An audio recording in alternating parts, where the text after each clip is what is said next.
John Dawkins' address may have been directed at Maitland's business people, but the venue was the working man's traditional domain, a pub. The atmosphere even had a watering hole rowdiness when a Maitland Chamber of Commerce member stormed out because former state ALP candidate Tony Keating was sitting at the head table. Bob, look, at Chamber of Commerce, I'm quite happy to come and listen to him, but why have a person that's not even an elected member of Parliament sitting up at that table with you in a state seat? Mr Dawkins warned the gathering that life would not be so sweet if the Coalition's goods and services tax comes into play. But Australian Bureau of Statistics figures indicate there's been little cake as well for manufacturing centres such as Newcastle. That sector lost 71,000 jobs nationwide in 1990-91 alone. Australian workers generally accept the fact that we have got to become competitive and that they are playing a very great role themselves in achieving that higher level of competitiveness within Australia. On the other side of Maitland, Tim Fisher was swapping his Akubra for an engineer's cap at the Hunter Valley Training Company. A train buff, the National Party leader used the ride on the loco to let off some steam about Prime Minister Paul Keating's comment that a load of coal contained dollars but little pride. He should apologise for his besmirching of the coal industry and the export industry. Mr Fisher's National Party colleague Ian Sinclair has been campaigning in Singleton this afternoon. Mr Fisher will be in the Hunter Valley town tonight after Mr Sinclair has left. But according to Mr Fisher, that has nothing to do with the fact that Mr Sinclair refuses to rule out the possibility of a post-election leadership challenge. Scott Bevan, NBN News.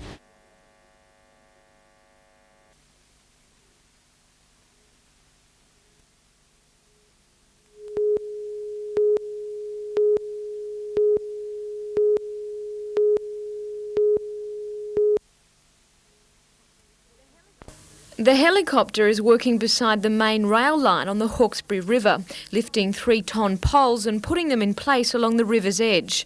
Ground crews then bolt the poles in place. It's a precarious job, one which only a handful of helicopters in the world could do. No one had really lifted poles into an area like this in Australia before, and that's been very successful, but it has taken us a few days to get it sorted out. The Camov has been leased by Papua New Guinean company Heavy Lift. Canadian pilot Ken Twin is backed up by a Soviet co-pilot and ground crew. The helicopter is refuelled every hour, using 800 litres of fuel at a time. It's costing the State Rail Authority around $8,000 an hour to run. All up, the 2-day project will cost more than $2 million. But General Manager of Hunter Electricity Jim Snow says it's worth the money. It's an expensive operation. The SRA realise this, but it's still cheaper than putting roads in. The helicopter is placing around 60 poles along a 12-kilometre stretch. Instead of stopping trains by closing the line, the helicopter just waits until the train passes and then moves in. The work will be finished tomorrow. The Camov then flies to Victoria, where it will be moving snow lifts in readiness for the coming season. Jodie McKay, NBN News.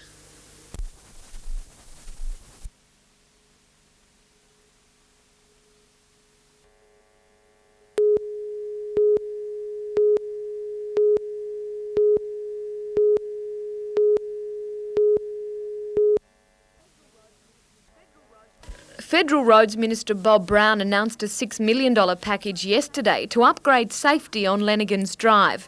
It included traffic lights at this intersection where the freeway joins the New England Highway. While residents of nearby Black Hill are pleased safety on Lenigan's Drive is to be improved, they're concerned the government will see it as a good reason to keep the road as the temporary link. We just don't want Lenigan's Drive to end up being the interim link for an indefinite period. It really needs a separate road.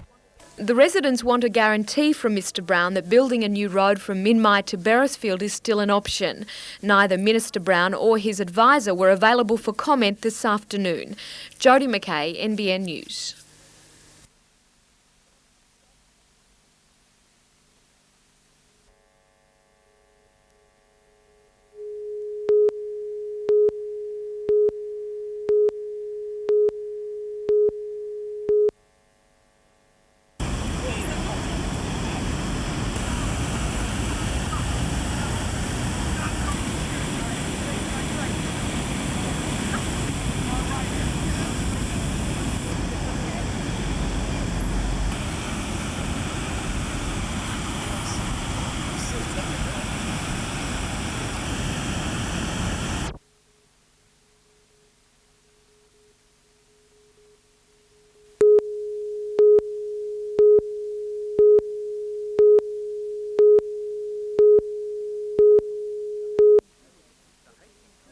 The Hastings River was a spectacle of colour over the 2 days of competition as sailors battled it out in the 7-race series.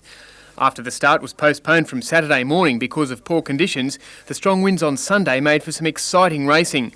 The tough, narrow course provided the crews with a real challenge, with tacking frantic around the buoys. 13 skiffs from the New South Wales Sailing League and Grand Prix Sailing Association made up the fleet. The only female, Adrienne Cahallan, the skipper of Ellie Bachet, put in a consistent performance. Although the skiff did not take top honours in any of the 7 races, Ellie Bachet came second in the final race, which provided double points and the winner's trophy on a points basis. Bank of New Zealand, skippered by Scott Ramsden, came second. Graham Turner, skippering RAC, scored third placing.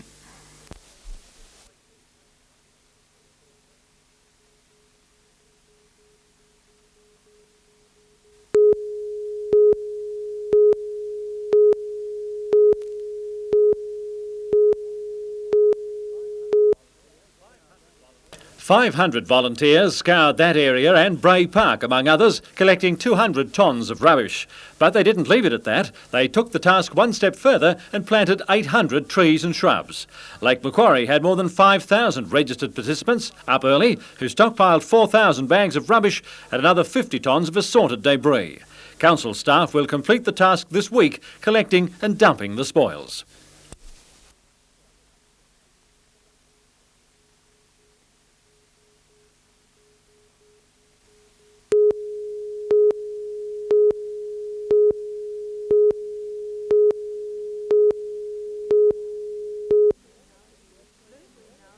Blue-green algae occurs in relatively still waterways which are high in nutrients and bathed in sunlight. Hunter Water Corporation says the recent bloom in Cocked Hat Creek is partly due to runoff from its Edgeworth treatment plant. Usually the wastewater is used by local industry and a golf course. However, one of the Water Corporation's pumps isn't working and the effluent is running into the creek. So one of our pumps is broken down. It's one of the major pumps that pumps effluent across to a local colliery, and because of that effluent has been going into the creek. Due to the presence of blue-green algae, the Hunter Water Corporation has warned people not to fish or swim in the creek. High levels of algae can cause skin irritations, and contaminated fish could cause food poisoning. Cocked Hat Creek flows into Cockle Creek, which in turn runs into Lake Macquarie. Bruce Peterson says the lake is under no threat from the blue-green algae in the Edgeworth area. There's no threat to Lake Macquarie from this blue-green algae because blue-green algae, once it gets into salt water, it will die off very quickly. Hunter Water Corporation expects the Edgeworth pump to be repaired soon and for the algal bloom to disappear in a few days. Jane Anderson, NBN News.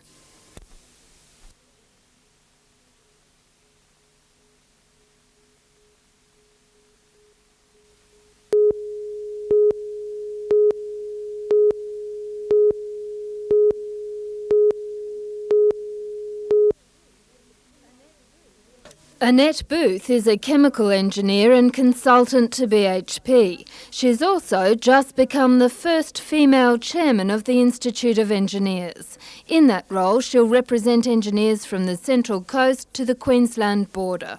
I'd like to promote engineering to the general public and let people know what an engineer does and how good it is as a career.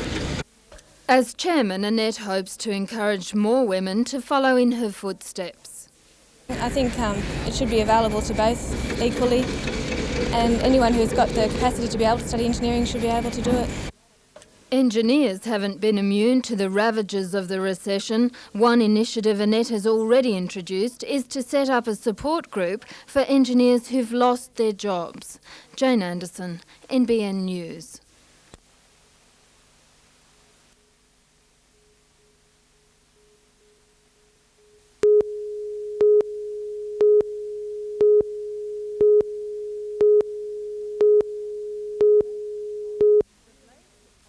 The blaze took hold in the ceiling of the school's multi-purpose hall at midday. A PE class was leaving the hall when students saw smoke billowing from the ceiling.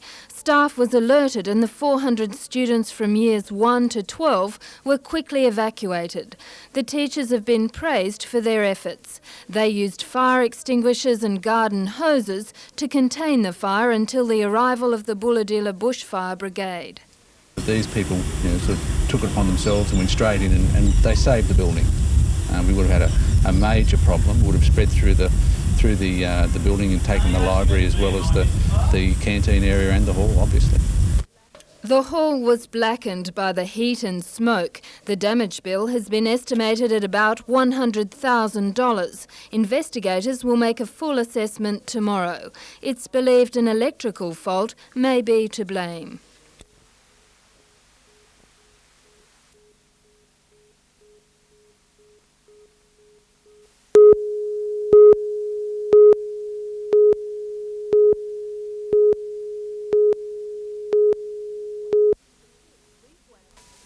These wagons are the first of 350 to be used by Freight Rail for transporting coal across the Hunter. A Wollongong company won part of the $27 million contract for their design and manufacture. Newcastle-based Bradkin Consolidated won the $17 million contract to supply 730 wagon bogies. According to Freight Rail, they're the latest in design, and as well as reducing costs and improving efficiency, each carriage will haul an extra 20 tonnes. Additional to that, we have these wagons have a fixed drawbar between the wagons, which means that we don't get the regular noise that occurs with normal wagons as they clunk along. We also have bogies that are self-steering, which just simply means they wear out the track and the wheels a lot less and make less noise. Freight Rail says the Hunter's growing coal export market will help see a quick return on its $44 million investment. We've broken records over the last 2 years, and it's anticipated that that growth is going to continue over the next 5 years, and this investment is really trying to take advantage of what's going to come along. In addition, by early next year, 84 93 class locos will come online. It's optimistic because it says that we are proceeding down a path that puts us equal to or better than anywhere else in the world. Melinda Smith, NBN News.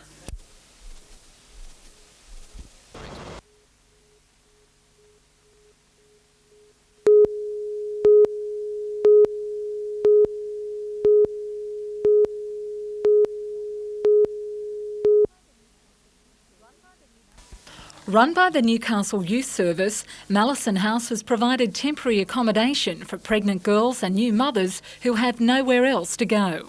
Funding has been a constant battle, the service relying totally on donations from the community to continue operating. The service has applied for funds under the Supported Accommodation Assistance Program and is awaiting a decision by Community Services Minister Tim Longley. But a meeting today provided no sign of hope for the future. He seemed to give us a fairly positive response as far as the work we carry out is concerned. However, as far as the money is concerned, which is the reason we went to see him, he couldn't tell us anything.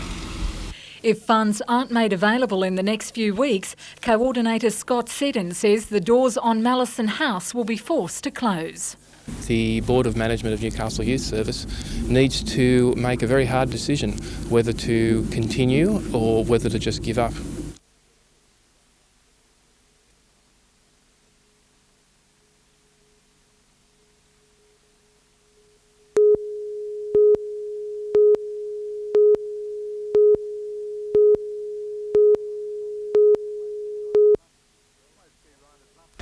Wave ski riders love the big swells to pull off the radical moves, but Newcastle Beach this afternoon gave them waves around only half to 1 metre. Newcastle's Larry Adams made the best he could of them, and Grafton's Chris Cook tore his heat apart, pushing hard on every wave.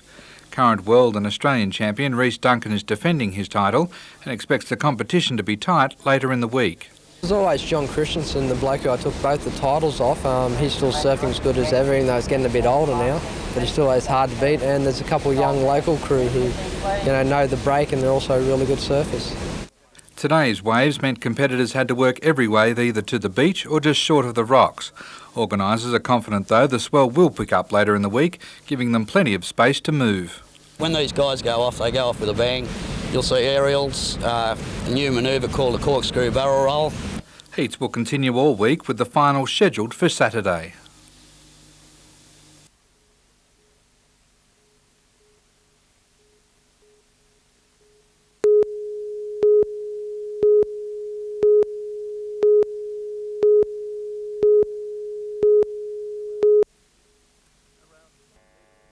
Around 10 heads of departments in the council are tipped to get a pay rise in a new contract deal. It's believed the general manager's package will increase from $67,000 to around $120,000. Shire President John Bartlett says it's part of a major restructure program. These managers have been on temporary status now for over 2 years. They've had, in many cases, a large increase in responsibilities. Some people have gone from 5 employees to over 100 employees. The Shire President doesn't hide from the fact that he believes the General Manager is underpaid. A recent study has shown GMs working in private enterprise in a similar position earn up to $160,000 each year. But the workers have been stunned by the talk of pay increases in times when they've been asked to work harder and smarter for little reward. The union says pay rises for the bosses would only create bitterness. Well, I can't see where they can possibly justify a pay increase to that extent when the blokes outside that do, well, what we call the real work, the best thing we can look forward at any time is about 2 to 3 to 4%. Port Stephens Council will make a decision tonight behind closed doors to see if the pay rises should go ahead. Peter Ryan, NBN News.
The Stormont and Packers from David's Holdings downed tools around 10 this morning, blocking off truck loading bays and locking themselves inside the Hexham office. The workers will lose their jobs in 6 weeks. They say the company has double-crossed them over severance pay. We did have a redundancy package with the company and they have reneged on it. So at the moment the men are just sitting in, nothing coming in, nothing going out. The union says they've been offered 10 weeks' pay compared to what was originally 4 weeks' pay, plus 4 weeks for every year of service. Men who have worked 10 years will lose about $10,000. David's Holdings supplies refrigerated grocery goods north to Glen Innes and south to Gosford through Bilo and independent supermarkets. Around $500,000 worth of perishables like milk and cheese are being stored at the warehouse. If the dispute isn't solved soon, those products could be at risk. Management met briefly with the men but with little result. David Holdings' head office would not comment on the protest. The union says they'll stay put until the old retrenchment pay deal is brought back in. The matter goes before the Industrial Commission tomorrow morning.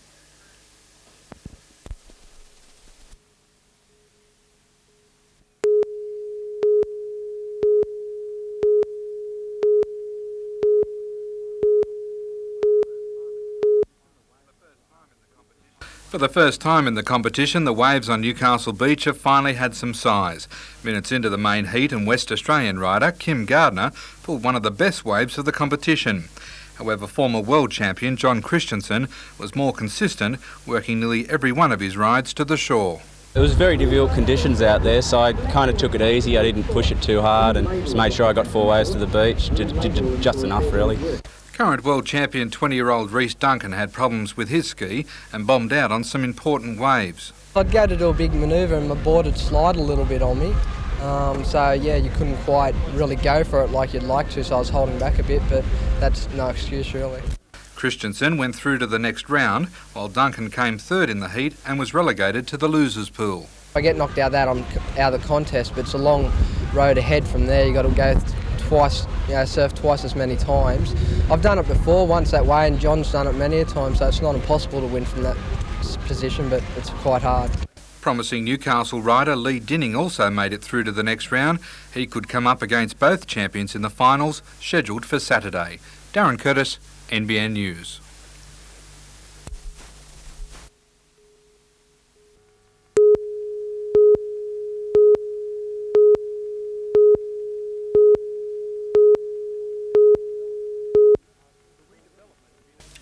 The redevelopment of Inner Newcastle has already been assured $70 million in federal funding for the Honeysuckle project. Now, 3 days before the election, opposition leader John Hewson has dangled another port development project in front of the city. In a letter to Liberal candidate for Newcastle, Glenn Turner, Dr Hewson says that if the coalition wins government, Newcastle will be seriously considered for $10 million under a proposed Rebuild Australia fund. $5 million would be used to build a new bridge at Cowper Street in Carrington, and a further $5 million would be devoted to redeveloping the Basin Port area. These developments, Dr Hewson writes, would provide first-class port facilities for the north of New South Wales in competition with the ports in Sydney. And according to Glenn Turner, the proposal isn't pork barrelling, but an attempt to create jobs. 100 jobs directly on those two projects with a multiplier effect 200, and it's only a small amount, but it's a start, and I think it'd be really a big lift for the town. And jobs is the major issue in voters' minds, Mr Turner says, with Newcastle's December unemployment rate being 16.2%. 1 in 3 15 to 19-year-olds is unemployed, and in the 60 to 64-year-old age group, Newcastle's jobless figure is about 5 times that of Canberra's. The member for Newcastle, Alan Morris, refused an interview about the jobless figures unless we supplied him with the questions beforehand. One of his replies in refusing was, "It's election time." But in a written statement later, Mr Morris blamed the state government for the city's high unemployment rate because of its public sector cutbacks. Scott Bevan, NBN News.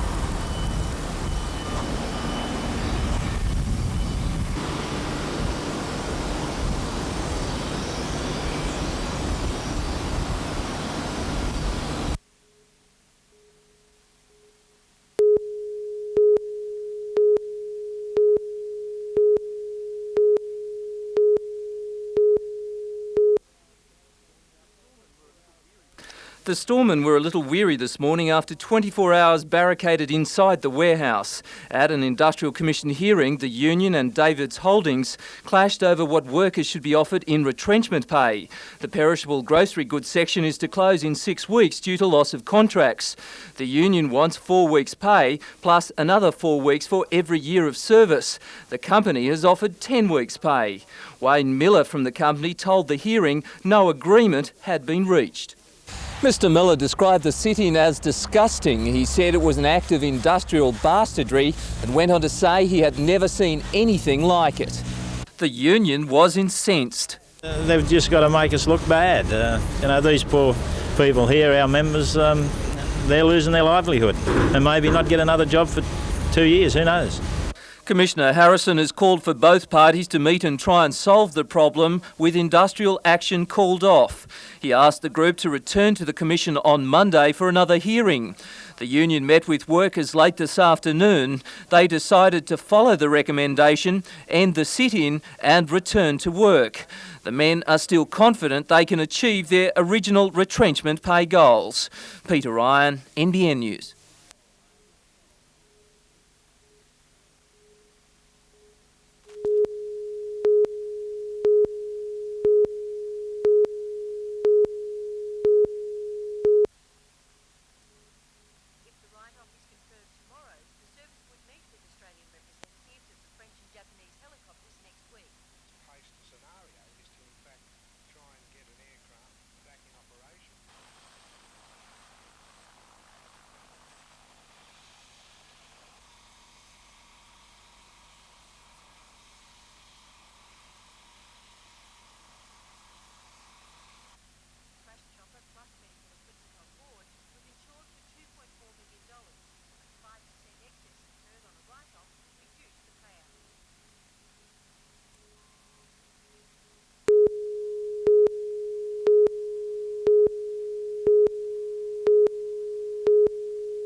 The floodplains are considered the sacred soils of rural communities. Colin Allied wants to dig up this land on a bend in the Hunter River west of Singleton.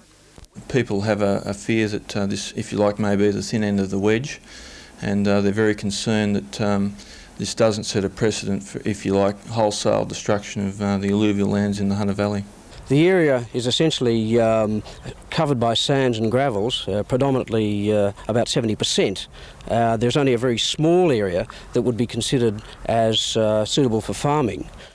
Mining would mean a 22 million tonne extension to the Hunter Valley No. 1 open cut. Years of planning have gone into the proposal.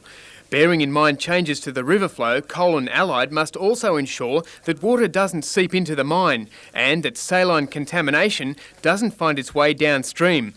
A levee bank would be built and below it an 18-metre deep impervious concrete wall running 4 kilometres around the site to stop ground seepage. Standing on its reputation for successful land rehabilitation, Colin Allied insists the site would be returned to better farming land than it is now. So far, there have been 29 objections to the plan, among them the Muswellbrook Shire Council. So far, that council has had a taboo on the mining of alluvial land, but they feel if Singleton gives Colin Allied the go-ahead, they'll be next.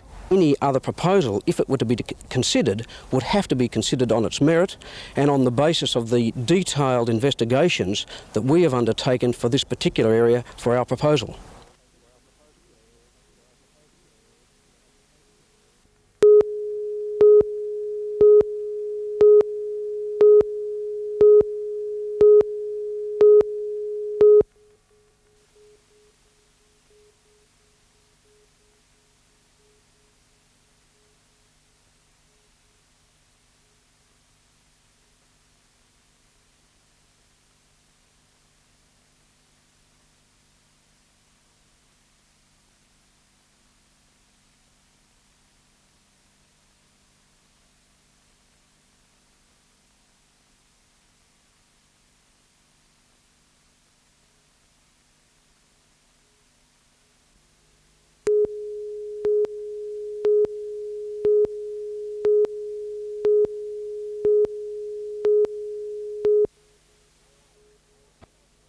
Hello.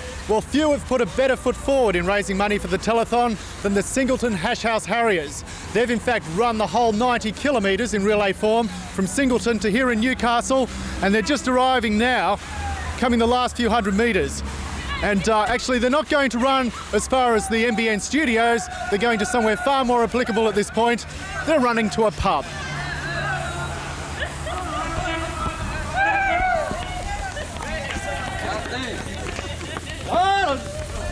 Let's follow. David, how was the run? 90 kilometres. It was good. We had very few problems. Everything went to plan.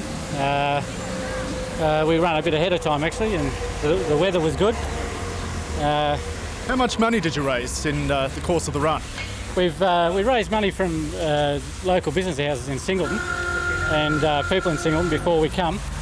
And we raised about $500-600 on the way down, so all up $1,500. And what kind of reaction did you get from passers-by and motorists seeing 15 people from Singleton running down the highway? It was good. It was really good. There was people dipping their horns and acknowledging that we were there, and it was really good. And the legs? How are the legs at this point? A bit sore, and there's a lot of weary bodies. It's a bit of amber fluid, and we're right again. Don't let me stop you. Please get to the amber fluid.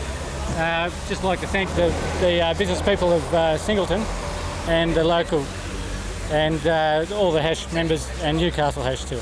Well, I think on behalf of all of us at the telethon, thank you to the Singleton Hash House Harriers. Thanks a lot, David. Yeah, thank you. Okay, back to the panel.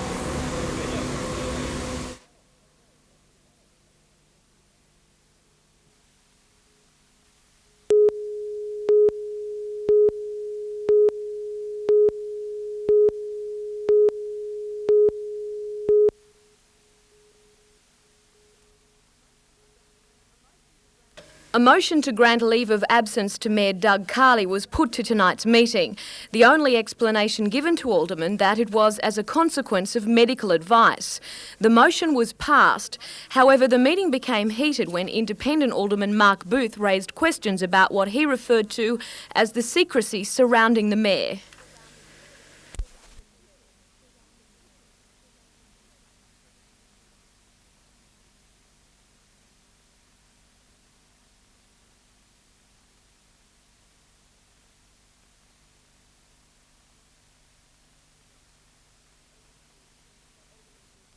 Alderman Booth says local residents deserve some answers. We need some proper answers from the Mayor himself. Jodie McKay, NBN News.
Before they headed north, the Falcons staged one last training session at Broadmeadow. Fit and injury-free, with the exception of forward Simon O'Donnell, the Falcons expect to be able to brush up on a little zone offence and defence this weekend. We have 2 games this weekend with Gold Coast and Brisbane that I'm sure we'll be facing some zone, and we want to work on ours as well, so we had a good 45 minutes on it this morning. But the Falcons aren't resting on their laurels. Wiseman says they still have some fitness work to do. It's almost a month yet before we play, and we've got time to really fine-tune and get ourselves match fit. The 2 games this weekend, the Kmart next weekend will all help us in that regard, so we're getting there. Getting there also, according to Wiseman, is Paul Kuiper. Out with a knee injury for almost a year, the big centre is coming back well. I think his knee is probably stronger than it was last year. What he doesn't have yet is his match confidence and match fitness, and he's working to get that. But did a lot of good hard work in the off season, got his leg stronger than what it was, and but it was an injury that's kept him out for a long time, so he's got a ways to come back.